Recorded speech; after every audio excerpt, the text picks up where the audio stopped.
வணக்கத்துடன் இது இன்பா டாக்ஸ். ஈரானின் அதிபர் அல் ஹொமேனி அவர்களுடைய மரணத்தை மையப்படுத்திய செய்திகள் அனைத்தையுமே ஊடகங்கள் வாயிலாக நீங்கள் தெரிந்திருப்பீர்கள்.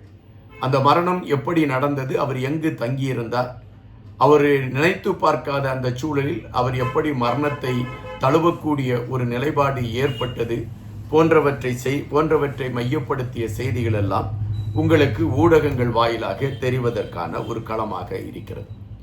ஆனால் இந்த அல் ஹொமேனி அவர்களுடைய மரணத்தை மையப்படுத்தி உலகத்தில் ஒரு பெரிய தாக்கம் இருக்கிறது என்பது ஒருபுறம் எடுத்து வைக்கப்படுகின்ற கருத்தாக இருக்கக்கூடிய அதே வேளையில், மறுபுறம் ஈரானில் இருக்கக்கூடிய பெரும்பாலான மக்கள் அவருடைய மரணத்தை அவர்கள் வரவேற்று கொண்டாடி கொண்டிருக்கிறார்கள் என்கின்ற காணொலிகள் ஒருபுறம் வெளியாகி கொண்டிருக்கின்றன.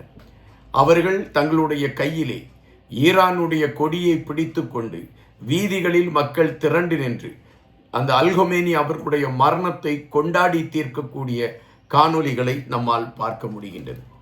ஈரானில் மக்கள் கொண்டாடி கொண்டிருக்கக்கூடிய விடயம் பாகிஸ்தானிலும் இந்தியாவிலும் துக்கத்தை கொண்டு வந்து நிறுத்தி இருக்கிறது என்பதுதான் நிஜம். இந்தியாவிலும் பாகிஸ்தானிலும் இருக்கக்கூடிய இஸ்லாமிய சகோதரர்கள் அல் ஹொமேனி அவர்களுடைய மரணத்தை அவர்கள் மிகப்பெரிய துக்கமாக அதை மனதில் எடுத்துக்கொண்டு அவர்களுடைய செயல்பாடுகளும் அதனை மையப்படுத்தி அவர்களுடைய நடவடிக்கைகளும் இருக்கக்கூடிய களங்களை நம்மால் பார்க்க முடிகின்றது. பாகிஸ்தானில் அமெரிக்காவின் தூதரகத்தை அடித்து உடைத்திருக்கக்கூடிய களங்கள் கூட ஏறக்குறைய அதன் வெளிப்பாடு என்றுதான் நம்மால் எடுத்து வைக்க முடிகிறது. ஆனால் தற்பொழுது கிடைத்திருக்கக்கூடிய செய்தியை வைத்து பார்க்கின்ற பொழுது ஜம்மு மற்றும் உத்தரப்பிரதேசம் போன்ற பகுதிகளில் அல் ஹொமேனி அவர்களுக்கு ஆதரவான ஒரு களத்தில் மக்கள் போராட்டங்களை எடுத்த செய்திகள் பதிவாகிறது. இன்னொரு விடயத்தையும் அழுத்தமாக பதிவிடுகின்றார்கள். அது என்னவென்றால், உத்தரப்பிரதேசத்தில் இருந்து அல் ஹொமேனியினுடைய மூதையார்கள் ஈராக்குக்கு சென்றதாகவும் அங்கிருந்து அவர்கள் ஈரானுக்கு குடிபெயர்ந்ததாகவும் அதன் பின்பு அவர்கள் ஈரானில் குடியுரிமை பெற்று அங்கு வாழ்ந்தார்கள் என்றும் அல் ஹொமேனி அவர்கள் இந்தியாவை பூர்வீகமாக கொண்டவர் என்கின்ற ஒரு செய்தியும் உலா வந்து கொண்டு இருக்கின்றன.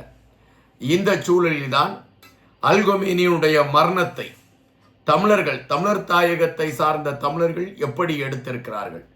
அவர்கள் அமெரிக்கா மீது ஒரு கோபக்கணையோடு இருக்கிறார்களா, அல்லது அல் ஹொமேனியினுடைய மரணம் நியாயமான மரணம் என்கின்ற அடிப்படையில் அதை ஏற்றுக்கொள்ளக்கூடிய மனநிலையில் இருக்கிறார்களா? இது இன்று எழும்பி இருக்கக்கூடிய பிரதான கேள்வி.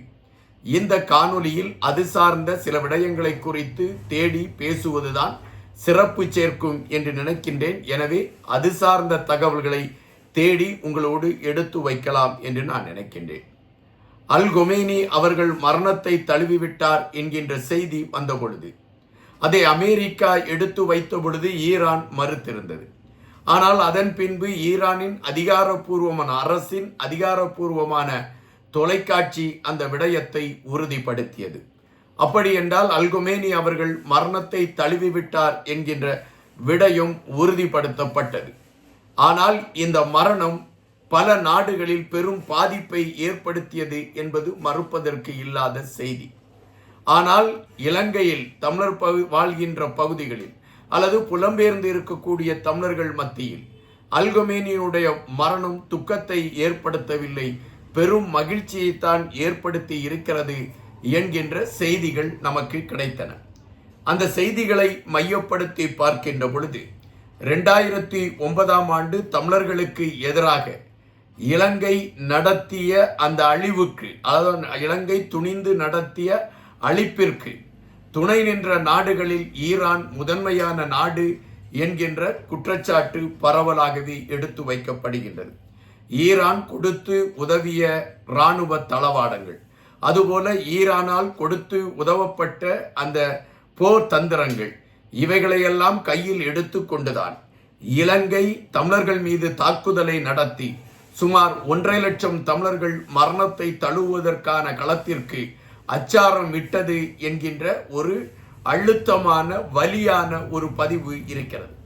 எனவே ஈரானின் அதிபர் மரணத்தை தழுவிவிட்டார் என்கின்ற செய்தி வெளிவந்த பொழுது தமிழர்கள் மகிழ்ச்சியை பகிர்ந்து கொண்டார்கள். வினையை விதைத்தவன் கண்டிப்பாக அறுவடை செய்வான் என்பதுதான் மறைநூல்கள் எடுத்து வைத்திருக்கக்கூடிய ஒரு சித்தாந்தம். அது வருடங்கள் கழிந்தாவது அது நிறைவேறி இருக்கிறது என்றுதான் பெரும்பாலான தமிழர்கள் எடுத்து வைத்தார்கள். அவர்கள் குறிப்பிடக்கூடிய கருத்து என்னவென்றால், தமிழர்களை பொறுத்தமட்டில் அல் கொமேனி அவர்கள் மரணத்தை தழுவிவிட்டார் என்கின்ற செய்தி எங்களுக்கு கிட்டிய பொழுது நாங்கள் உளப்பூர்வமாக மகிழ்ந்தோம். எங்களுடைய உறவுகளை இழப்பதற்கும், எங்களுடைய காணிகளை இழப்பதற்கும், எங்களுடைய உரிமைகளை இழப்பதற்கும் நாங்கள் ஒன்றுமில்லாமல் நிற்பதற்கான களங்களை உருவாக்கி கொடுப்பதிலும் இலங்கைக்கு மிகப்பெரிய ஆதரவாக இருந்த நாடு ஈரான். எனவே அவர்கள் எங்களுக்கு எதிராக செயல்பட்டார்கள். இன்று மரணமடைந்திருக்கக்கூடிய, அதாவது அமெரிக்காவின் தாக்குதலில் மரணமடைந்திருக்கக்கூடிய அல் கொமேனி அவர்களை சார்ந்தவர்கள் அனைவருமே தமிழர் தாயகத்தை சார்ந்தவர்களுக்கு எதிரான களத்தில் பயணித்தவர்கள். காலம் இத்தனை வருடம் காத்திருந்து அவர்களுக்கான சரியான தண்டனையை கொடுத்திருக்கிறது என்ற செய்தியை பதிவிட்டிருக்கின்றார்கள்.